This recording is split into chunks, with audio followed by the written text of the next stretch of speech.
Hello and thank you for inviting me to say a few words at the 2012 Aleutian Pribilof Islands Association's annual Regional Wellness and Governance Conference.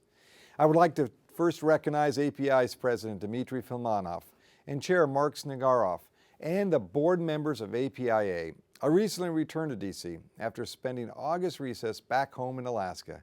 I was able to do some traveling, attended many meetings, and brought some of my DC colleagues up to visit and learn about our state. I know you have a packed agenda, so I'll get right down to the business. This year so far has been a challenging one in DC. We have seen so many attacks against federal programs that are important to rural Alaska.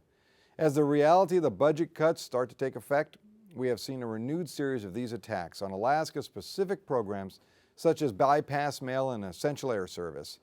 Working together with Senator Murkowski and Congressman Don Young, we were able to fend off cuts and keep funding for these programs which are vital to rural Alaska.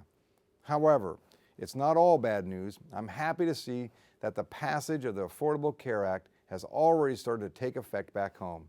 For tribal health programs such as APIAI, this will mean great strides in improved health care for Alaska Natives. It is my hope that the state of Alaska will accept the funds for the expansion of the Medicaid program. This expansion will mean that APIAI and other tribal health organizations will see an increase in revenue and will be able to provide more health services. We must continue to urge them to accept this expansion.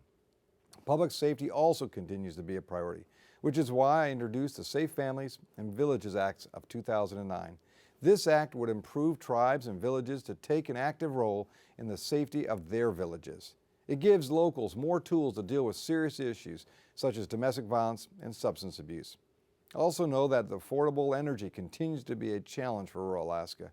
The skyrocketing cost of fuel has hampered development for many of our villages. However, despite these challenges, I'm happy to hear that many communities on the Aleutian chain are looking into developing their plentiful wind resources. It's a solution like these that we need to research and invest in so communities in Alaska can not only survive, but thrive. Lastly, I want to reiterate my continued dedication supporting the subsistence rights of rural Alaska.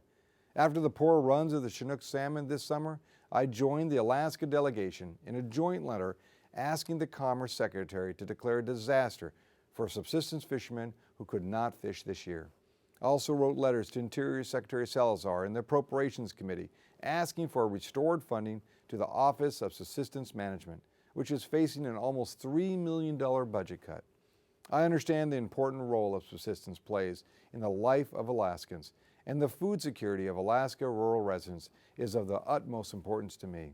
In closing, I want to say that as Election Day gets closer, things will start getting a little heated around here in DC. I wanted to assure you that myself and the rest of the Alaska delegation will work together on solving the Alaska issues in a bipartisan way. For it's about Alaska's priorities first. Thanks for letting me join you today, and best wishes for a productive and inspiring conference.